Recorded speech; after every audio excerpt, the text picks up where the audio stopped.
시간에 주시는 하나님의 말씀은 야고보서 2장 14절에서 17절 말씀입니다. 다 같이 한 목소리로 받들어 읽도록 하겠습니다.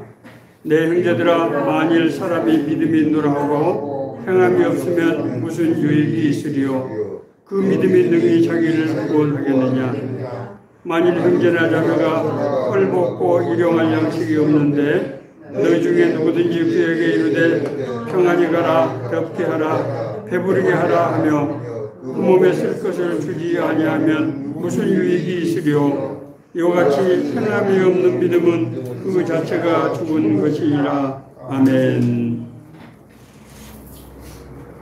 우리 기독교 우리 성경을 읽을 때 많은 사람들이 혼란을 일으키는 부분이 바로 이 말씀입니다. 로마서에는 행위가 아니고 믿음으로 구원을 받는다고 거듭거듭 강조하는 얘기가 나오지요. 그렇기 때문에 구원에 있어서 율법은 무의미하다 이렇게까지 얘기합니다. 그런데 오늘 야고보서에서는 행함이 없는 믿음은 그 자체가 죽은 것이다. 행함이 없는 믿음은 있을 수가 없는 것이다. 이렇게 얘기를 하고 있는 것입니다. 아니, 왜 이렇게 각기 다른 말이 나오는가? 도대체 우리는 어떤 말을 믿어야 할 것인가? 이렇게 혼란스러워하는 사람들이 많이 있습니다. 그런가 하면 어떤 사람들은 믿음으로 구원받아 갈 때는 또 그렇게 생각하고 또 행하라 할 때는 또 행하게 하면 되는 것이지, 이렇게 그냥 아무런 판단하지 않고 그냥 받아들이는 사람도 저는 많이 봤습니다. 오늘 본문 말씀은 당시 예루살렘 교회 수장이던 야고보 사도가 예루살렘 교회 성도들에게 이 행함에 대해서 특별히 강조하고 있는 아주 중요한 말씀입니다. 이 말씀은 크게 네 가지 내용으로 구성이 되어 있는 것을 볼 수 있습니다. 첫째, 만일 사람이 믿음이 있다 하고, 자, 이 문장을 자세히 보면은 항상 만일 이렇게 시작을 하고 있습니다. 만일 믿음이 있다 하고, 가정법을 수반하는 조건문으로 구성이 되어 있죠. 예. 믿음이, 만일, 가정이죠. 이것은 있다 하고, 이게 조건입니다.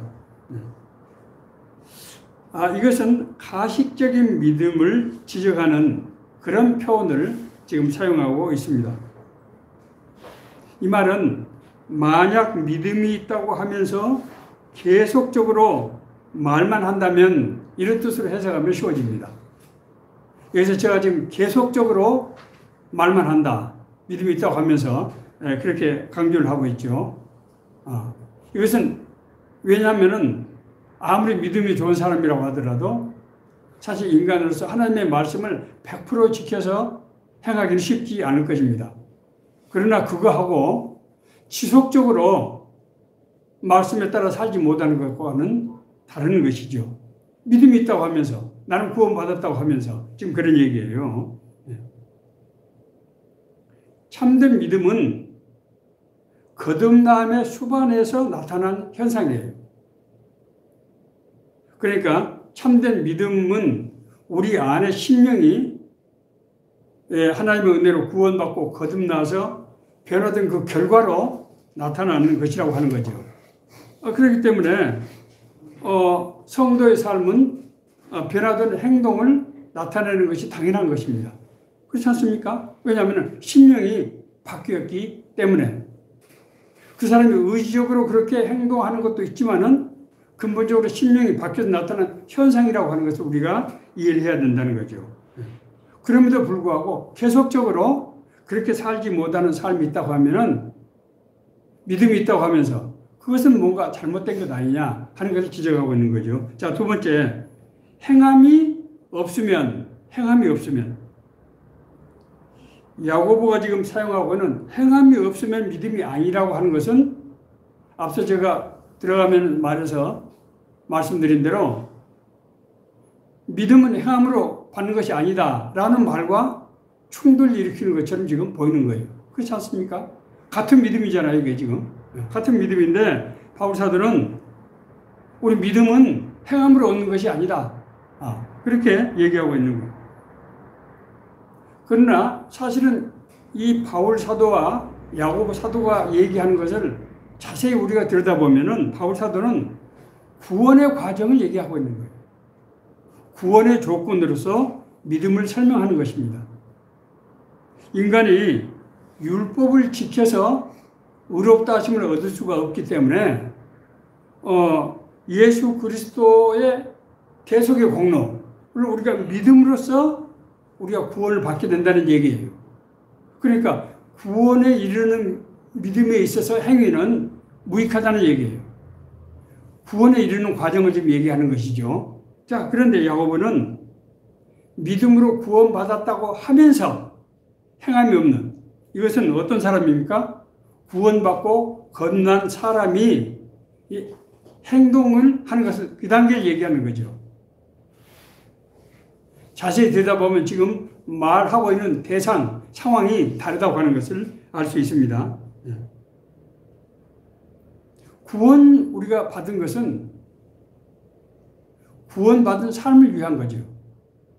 우리가 구원받고 거듭난 것은 구원받고 거듭난 삶을 위한 거 아니겠어요? 네.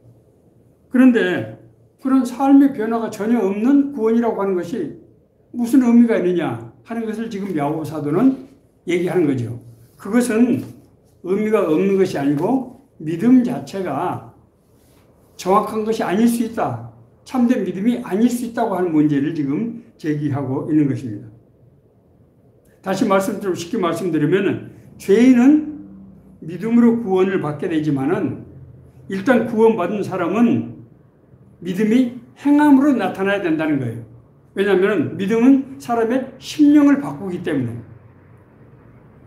우리가 믿는다고 하는 것은 예수 그리스도를 지적으로 하나님 지적으로 안다는 얘기가 아니고 그걸 받아들인 영접하는 자, 곧 그 이름을 믿는 자들에게는 하나님의 자녀가 되는 권세를 주셨으니 우리가 믿는다는 것은 어떤 거라고요? 영접 받아들인 하나님의 영, 예수의 영을 받아들여 우리의 심령이 바뀌는 거예요.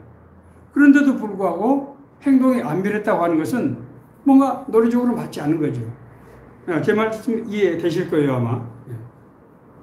자, 그러면서 야고보 사도는 만약 형제나 자매가 헐벗고 일용할 양식이 없는데 라고 얘기하고 있어요. 헐벗고 일용할 양식이 없는데, 제가 여러분에게 설교 시간에 한번 말씀드린 적이 있습니다. 한번 지하철을 타는데 어떤 사람이 저한테, 청년인데 생기기는 멀쩡하게 생겼어요. 그런데 보니까 언어가 어눌하고 눈빛이 밝지 못한 그런 청년이었어요. 저한테 와서 손을 이렇게 내미는 거예요. 말을 좀 이렇게 더듬는데 이 사람 지금 돈을 달라고 하는구나. 나 알고 지갑을 열어보니까 잔돈이 없는 거예요. 이 10,000원짜리도 없고. 그래서 한참 생각하다가 내가 주저주저 하고 있으니까 이 사람이 그냥 앞으로 지나가 버렸어요. 그때부터 내가 이러면 안 되는데 성경은 저 사람이 예수님일지도 모른다고 했는데 내가 지금 무슨 짓을 한 거야. 그래서 이제 그 다음부터 제가 의식적으로 지갑에다 10,000원짜리도 넣고 1,000원짜리도 넣고 그렇게 하고 다닙니다. 형제나 자매는 어떤 사람입니까? 같이 그리스도 안에서 한 몸과 한 지체가 된 그런 관계에 있는 사람이에요. 그러니까 남이라고 하지만 사실은 한 형상을 지닌 그런 존재입니다. 근데 그 사람이 와서 그 사람에게 있어서는 우리가 볼 때는 그 1,000원이나 10,000원이 큰 돈이 아닐 수 있지만 그 사람 입장에서 얼마나 절실하면 다른 사람 앞에 나가서 그렇게 그것을 구하겠습니까? 사실 우리 입장에서 그 돈 없다고 해서 사는데 무슨 지장이 있습니까? 그렇지 않잖아요. 그런데 그것을 행하지 못한다고 하는 것은 돈의 문제가 아니고 마음의 문제라고 하는 것을 알 수 있고, 마음의 문제라고 하는 것은 이것은 단순한 행동의 문제가 아니고 마음의 문제라고 하는 것은 우리 근본적인 믿음을 의심해 봐야 되는 그런 문제가 될 수 있다고 하는 것을 지금 야고보 사도는 얘기하고 있는 것입니다. 여기서 형제나 자매는 그냥 이웃사람이라는 뜻이 아니고 우리가 같이 뗄래야 뗄 수 없는 관계를 가진 그런 존재를 지금 말하는 거예요. 자, 그래서 이제 야고보 사도는 이와 같이 행함이 없는 믿음은 그 자체가 죽은 것이다. 이렇게 얘기하고 있습니다. 여기서도 앞서 말씀드린 대로 아까 제가 쉽게 좀 설명을 했잖아요. 계속적으로 그런 행동을 하게 된다면 이런 뜻이에요. 가정법과 조건문을 쓴 것은 어쩌다 한두 번이 아닌 그런 실수를 할 수 있어요. 저도 제가 고백한 대로 그런 실수를 한두 번 왜 안 했겠어요. 제가 고등학교 3학년 때 열심히 토론하는데 저는 그럼에도 불구하고 도와줘야 된다고 제가 열변을 토하던 사람 아닙니까? 그런데 그렇게 그런 일 행하지 못하는 그런 실수를 범한 적이 한두 번이 아니란 말입니다. 그러나 계속해서 행함이 없다고 하는 것은 그것은 근본적으로 자기 신앙을 되돌아봐야 된다고 하는 것입니다.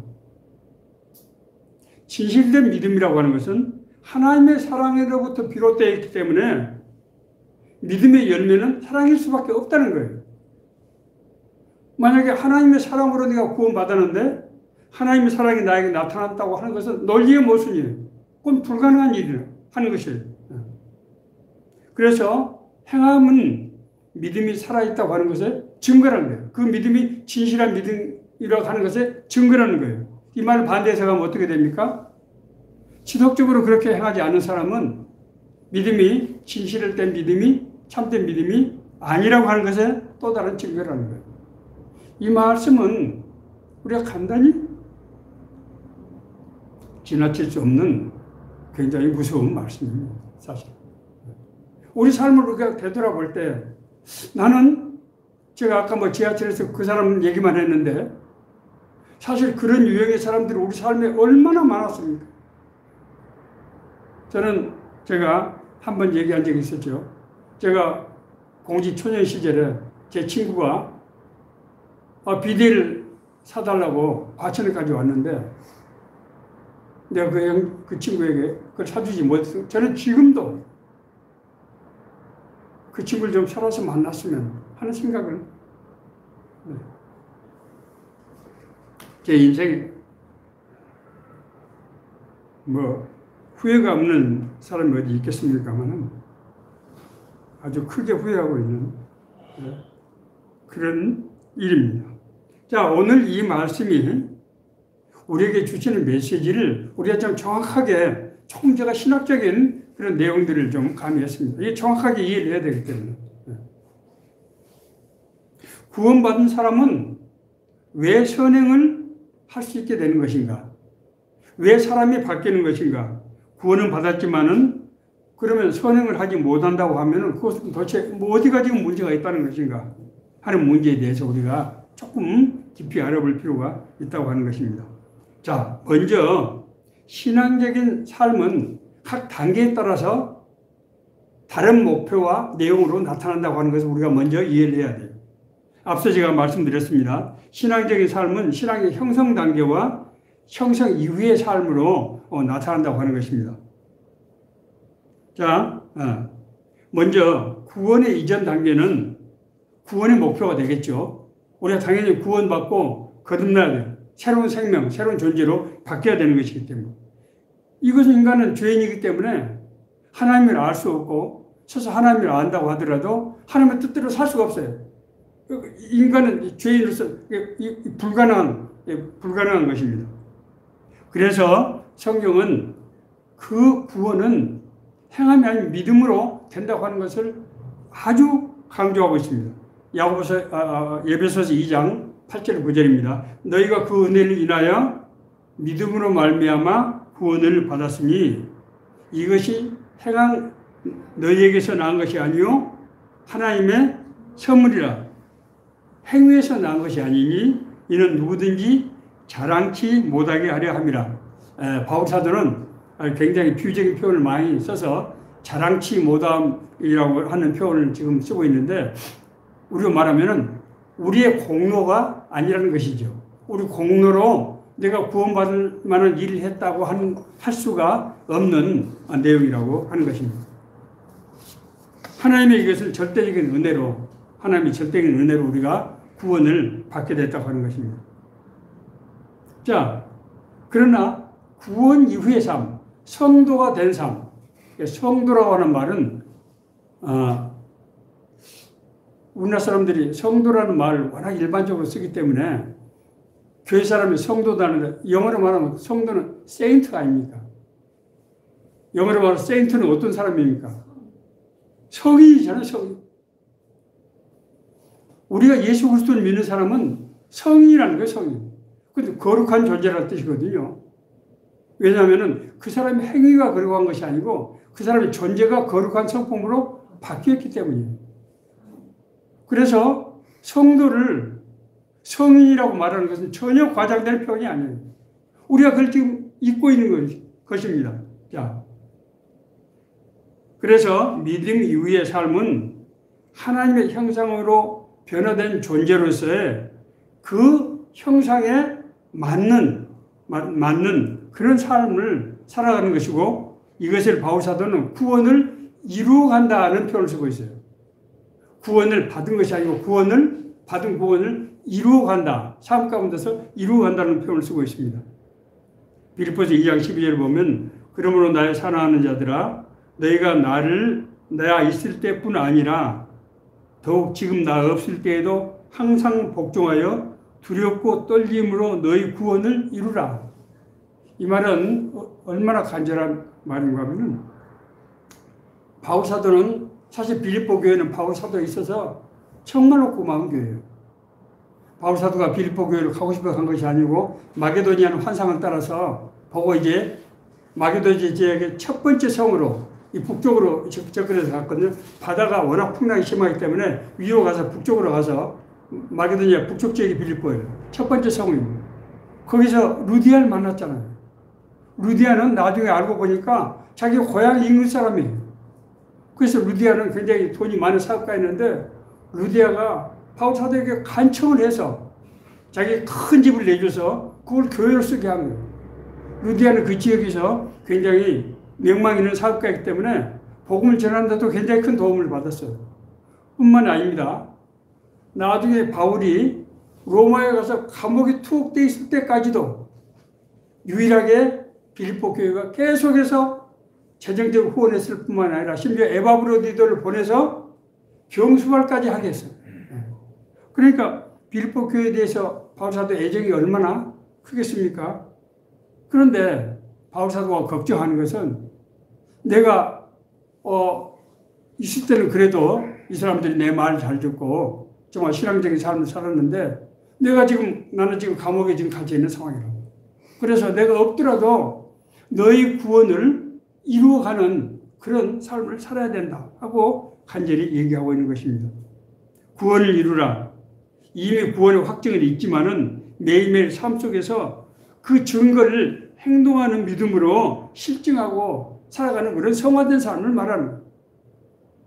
우리가 성도라고 하는 것은 성화된 삶을 사는 존재이기 때문에 성도라고 하는 거예요.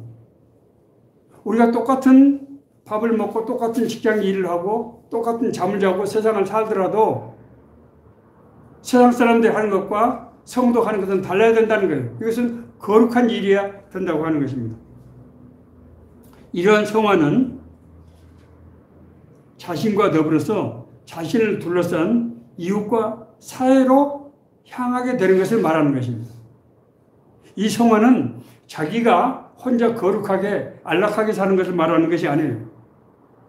자기가 구원받은, 그래서 성화된 삶을 사는 것처럼 이웃과 사회도 같은 삶을 누리도록 그렇게 해야 된다는 거예요.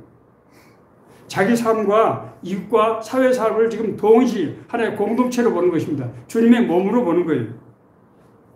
각각 자기 일을 돌볼 뿐더러 또한 각각 다른 사람들의 일을 돌보아 나의 기쁨을 충만케 하라. 그것이 내가 너희들에게 기대하는 거라는 거예요.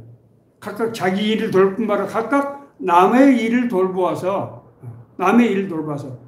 내 삶과 내 이웃의 삶이 같아야 된다는 거예요. 사실 이 말은 간단한 말이 아닙니다. 그래?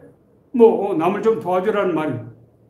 내가 삶을 누린 것처럼 남도 같은 삶을 누리는 그런 자격이 있다는 거예요. 그렇게 살아야 된다는 거예요.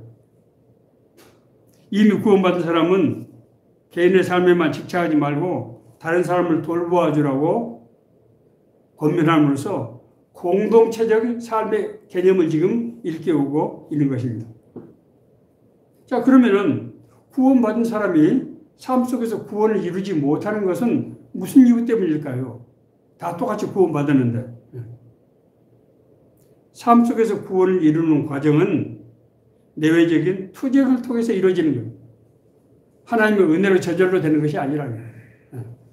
제가 내외적인 투쟁이라고 말씀드렸습니다. 먼저 내적인 문제. 자, 내적인 문제는 바울 사도가 로마서 7장 21절 23절에서 아주 극적으로 표현하고 있는 것을 우리가 볼 수 있습니다. 그러므로 내가 한 법을 깨달았노니 곧 선을 행하기 원하는 나에게 악이 함께 있는 것이로다. 내 안에 선과 악이 동시에 지금 존재한다는 거예요. 내가 속사람으로는 하나님의 법을 즐거워하되 내 지체 속에 한 다른 법이 내 마음의 법과 싸워서 내 지체 속에 있는 주의 법으로 나를 사로잡는 것을 보는도다. 예, 그렇습니다. 제가 지금 월요일 날 내일 휴가를 내려가야 되는데 교회에서 저하고 무슨 상의할 일이 있다는 거예요. 제가 1년 전에 가서 큰 소리를 쳤는데 시간이 가까워지니까 자꾸 마음이 불안해지고 답답해지고 그러는 거예요. 그때는 모든 것 다 할 것처럼 그렇게 얘기를 했는데 공부를 생각해보니까 너무 장애가 많은 거예요. 장벽이 많은 거예요.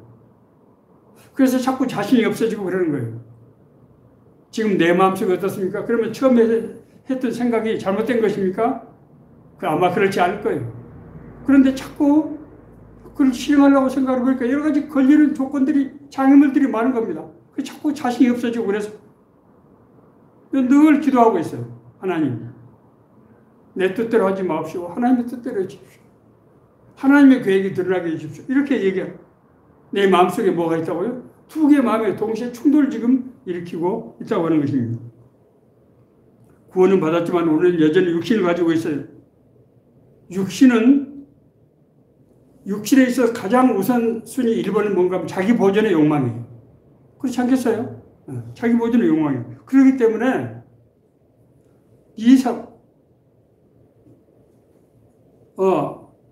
내 이웃을 내 몸과 같이 사랑하라 하는 말씀과 원수를 사랑하라 하는 말씀, 이 둔가성이 있다는 거잖아요, 지금.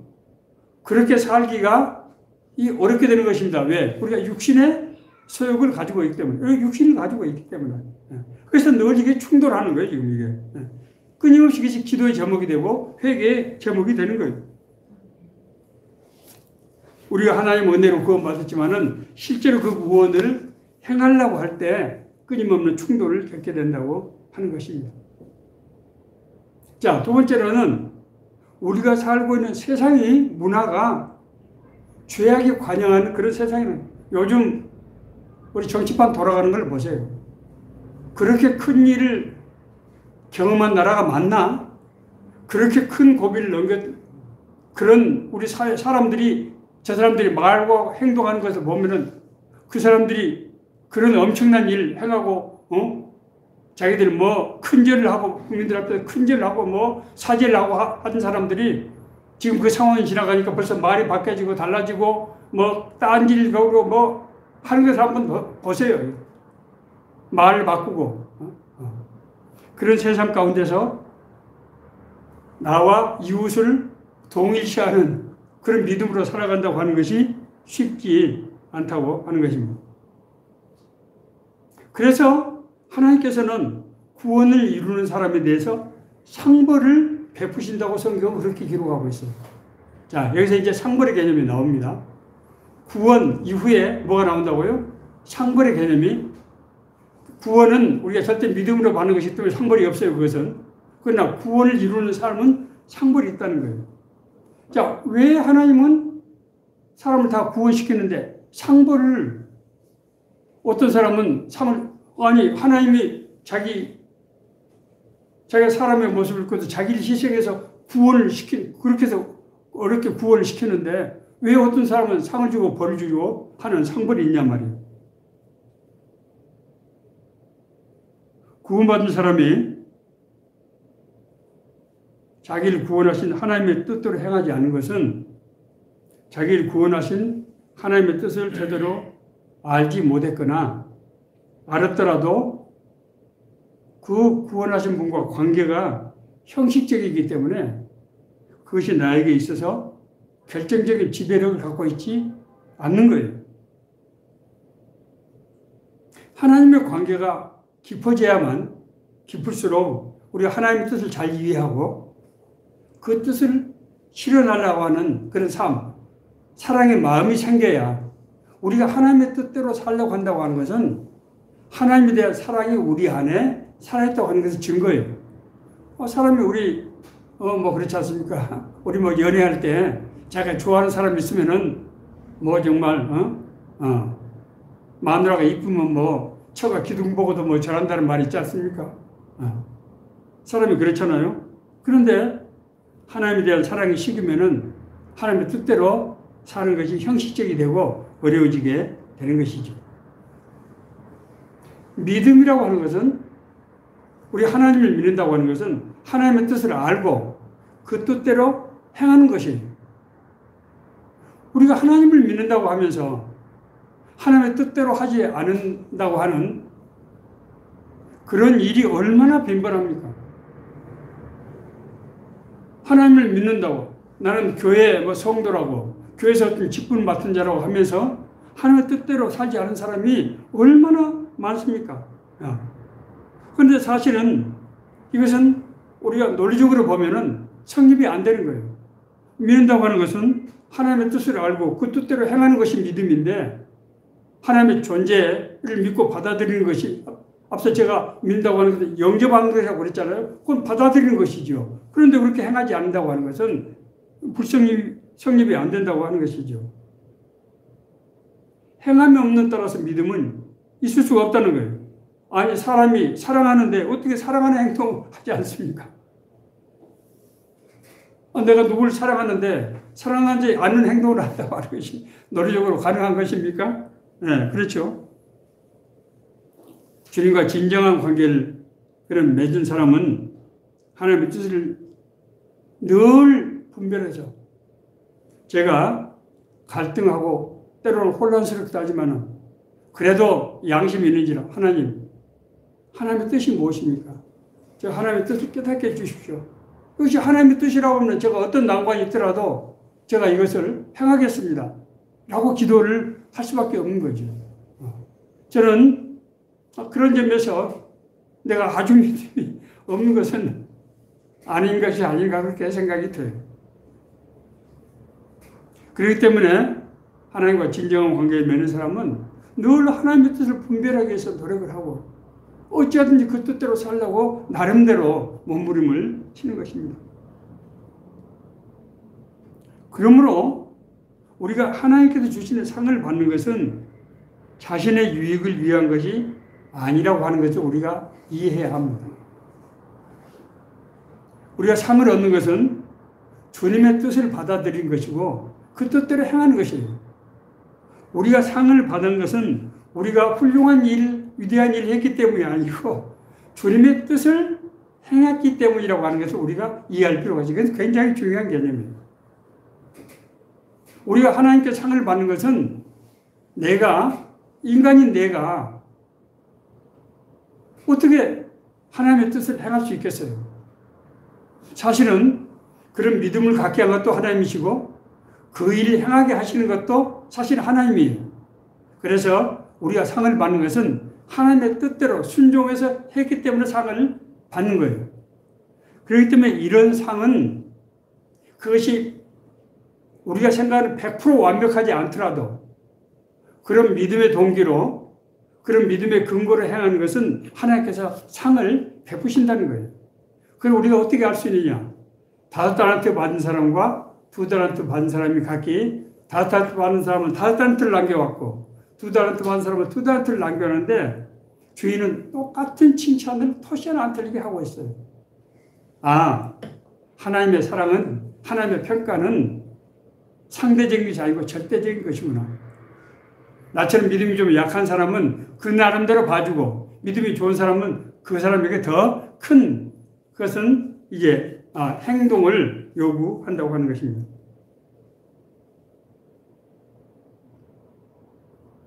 우리가 자신의 삶이나 다른 사람을 위해서 선행을 할 수 있지만은 우리가 그리스도의 섬기기 위한 선은 그리스도에 대한 사랑, 그리스도에 대한 순종에서 비롯된 것이라고 하는 거예요.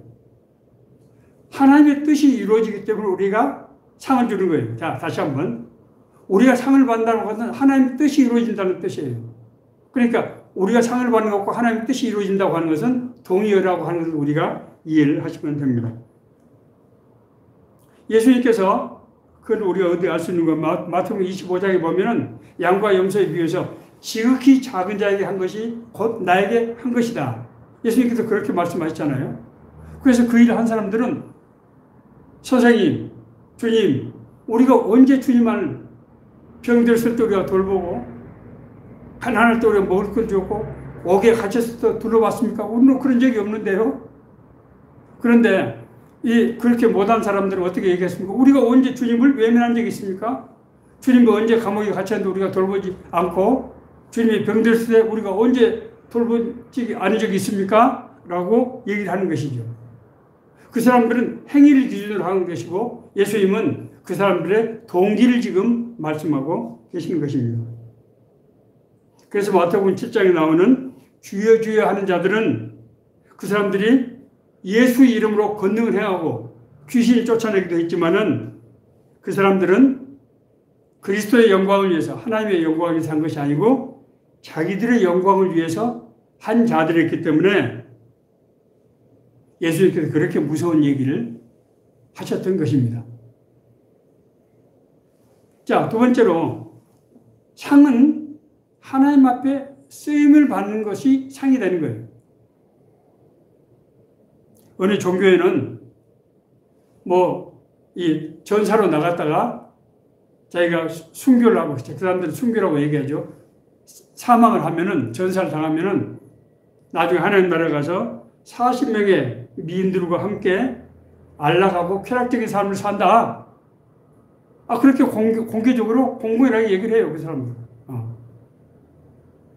우리가 받는 상은 하나님 나라 천국에서 룰루랄라하고 근심 걱정 불안 의심 없이 사는 것일까요?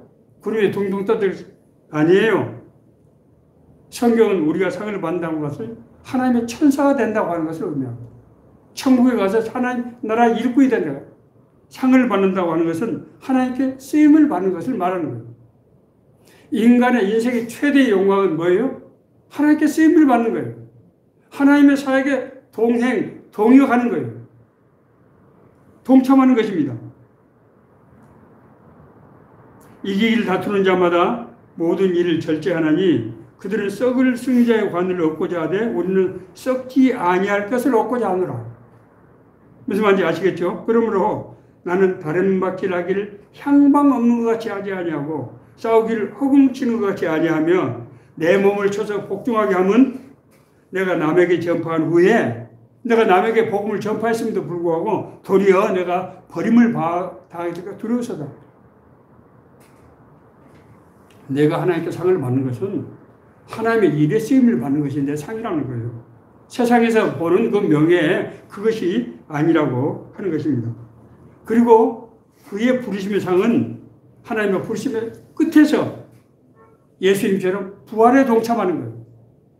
우리에게 상의 결정적인 증거는 예수님처럼 부활에 동참하는 것이라고 바울사도는 그렇게 고백하고 있습니다. 내가 그리스도와 그 부활의 권능과 그 고난의 참여함을 알고자 하여 그의 죽으심을 본받아 어떻게든지 죽은 자 가운데서 부활에 이르려 하느니 내가 이미 얻었담도 아니요 온전히 이루었담도 아니요 오직 내가 그리스도 예수께 잡힌 바 된 그것을 잡으려 달려가노라. 우리의 행함은 구원받은 사람 행하는 심판의 기준이 된다고 하는 것입니다. 무서운 말씀을 성경은 여러 차례 반복적으로 말씀하고 있어요. 상급은 충성된 삶의 결과로 이어진다는 거예요. 마태복음 16장 27절입니다. 인자가 아버지의 영광으로 그 천사들과 함께 오리니 그때 각 사람이 행한 대로 갚으리라. 각 사람이 행한 대로 갚는다는 거예요. 제가 엘리자베스 큐브러-로스가 쓴 사후세계라는 책을 제가 소개한 적이 있죠. 그 사후세계에 의하면은 우리가 하나님 나라 가서 이제 자기의 갈 길이 정해지는데 그 전에 어떤 현상이 있다고 그랬죠? 자기가 거대한 스크린 앞에 서게 되는데 태어나면서부터 해결했던 모든 일들이 그래서 스쳐가는 것을 자기가 보게 된다는 거예요. 그래서 거기에 한 행동에 따라서 자기가 갈 길이 정해진다고 사후성에서 엘리자베스 큐베로서는 그렇게 얘기를 하고 있어요. 인자가 아버지 영광으로 천사들과 함께 올 텐데 그때 각 사람의 행한 대로 갚을 것이다. 이 얘기는 예수님께서 언제 말씀하신 거 하면은 예수님께서 제자들에게 사람들이 날 누구라 하더냐. 그러니까 뭐 서로는 엘리야다, 무슨 뭐 세례 요한이다, 뭐 환생이다 이렇게 얘기하니까 마음에 안 드니까 베드로 보고 베드로야 너는 나를 어떻게 생각하느냐. 주님 그리스도 주여 살아계신 하나님의 아들입니다라고 신앙 고백을 했단 말이에요. 자, 그리스도시요 살아계신 하나님의 아들은 그때 예수님께서 무슨 말씀하신 거 하면 내가 앞으로 사흘 내가 유대 지도자들에게 내가 고난을 받아서 십자가에 달려서 내가 죽게 되고 죽은 지 사흘 만에 다시 살아나게 될 터인데 내가 다시 올 때 그때 영광의 천사들과 그때는 같이 오게 될 텐데 그때는 각 사람이 행한 대로 갚게 될 것이다. 구원자는 동시에 심판자라고 하는 뜻입니다. 그래서 이 내용을 알고 성경을 읽어보면 양과 염소의 비유라든지 이런 여러 가지 달란트의 비유라든지 천국 잔치의 비유라든지 또 많은 빚을 탕감한 자의 비유라든지 이런 모든 비유들이 하나님의 상급에 대해서 얘기하고 있다고 하는 것을 우리가 알 수 있습니다. 말씀을 정리하겠습니다. 우리가 구원받는 것은 예수 그리스도의 은혜로 예수 그리스도께서 우리를 위해서 행하신 은혜로 예수님께서 대신 갚았기 때문에 우리가 그걸 믿음으로 그걸 받아들임으로 우리가 구원을 받게 되는 거예요. 우리는 구원을 받아서 새로운 존재, 우리는 성도, 세인트, 우리는 성인이 됐어요. 성인은 하나님의 뜻대로 하나님과 함께 동행하는 삶을 사는 사람이 바로 성도입니다. 그런데 그 성도와 성인이 하나님의 뜻이 아닌 하나님과 함께 살지 않은 삶을 살고 여전히 세상에서 죄 가운데 있던 삶을 그대로 사는 것은 엄격히 말하면 하나님을 배신하는 행위고 예수 그리스도의 죽음을 헛되이 하는 그런 행위가 되는 것이죠. 그래서 그런 사람에게는 상벌을 한다는 거예요. 상벌은 어떤 사람인가 하면 상은 계속해서 하나님의 천사로서 하나님 나라의 일을 하는 위치로 가게 되지만 벌은 옛날에 구원받기 전의 상태로 다시 돌아가게 된다고 하는 그런 무서운 경고를 지금 우리에게 하고 있다고 하는 것입니다. 자, 저는 우리가 하나님의 뜻대로 살지 못하는 이유를 두 가지로 말씀드렸어요. 첫째는 우리 내면적인 그런 갈등의 문제 때문에 심령 속의 영적인 갈등 문제다. 두 번째는 세상적인 유혹과 시련을 견디기 어려워서다. 성경은 여기에 대해서 처방을 내리고 있습니다. 우리가 육신의 소욕을 이기기 위해서는 세상을 이기기 위해서는 성령의 소욕을 좇아야 된다는 거예요. 불가에서 나는 불교의 선생들을 사실 굉장히 존경하고 한때는 정말 그 사람들이 부러워서 야 나도 어떻게 하면 저렇게 살 수 없을까라는 생각을 한 적도 있었어요. 그분들은 정말 자기들을 어떤 구도자의 삶을 살기 위해서 정말 금식을 하고 묵언을 하고 면벽을 하고 장잡을 하고 심지어 정말 누워서 잠을 자지 않으면서까지 자기 육신의 소욕을 정말 극복하기 위해서 정말 피나는 투쟁을 하는 것을 보게 됩니다. 저는 선생들의 그런 자세를 우리 기독교 성도들도 본받을 필요가 있다고 생각해요. 그 자세를, 그 방법을 본받으라는 게 아니에요. 그 자세를 본받을 필요가 있다는 거예요. 그러나 기독교는 자기 육신을 제해서 하는 것이 아니고 자기 육신을 비워서 하는 것이 아니고 하나님의 성령으로 채워서 우리가 육신의 소욕을 극복하는 그런 방법을 지금 말씀하고 있는 것입니다.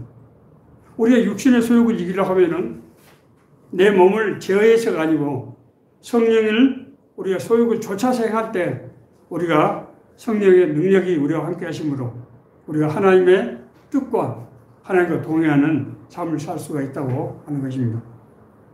오늘날 아무리 과거에 우리가 신뢰하던 사람들, 우리가 정말 믿고 서로 동고동락했던 사람들이 말이 달라지고 행동이 달라진 것을 오늘날 보면서 심지어 정말 교회에서 존중하는 그런 분들이 과거에 그 행했던 우리가 정말 우리의 우상이었던 그분들이 말과 행동을 쫓아왔는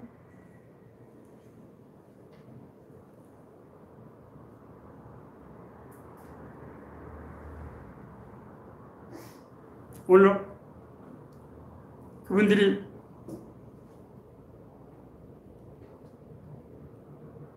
말하고 행동하는 것을 보면서 세상에 이럴 수가 있다. 어떻게 사람이 이렇게 바뀔 수가 있나 하는 생각을 하게 되고 처음에는 분노를 했는데 요즘은 불쌍한 생각이 듭니다. 우리가 구원받고 거듭난 것은 정말 하늘의 별을 딴 것. 도저히 우리가 상상도 할 수 없는 은혜를 받은 것입니다. 은혜를 받은 우리가 하나님을 실망시키는 그런 삶을 살아서는 안 될 것 같습니다. 오늘 이 말씀이 죄악이 관영한 이 시대에 우리에게 주시는 하나님의 은혜의 말씀이 되기를 간절히 바랍니다.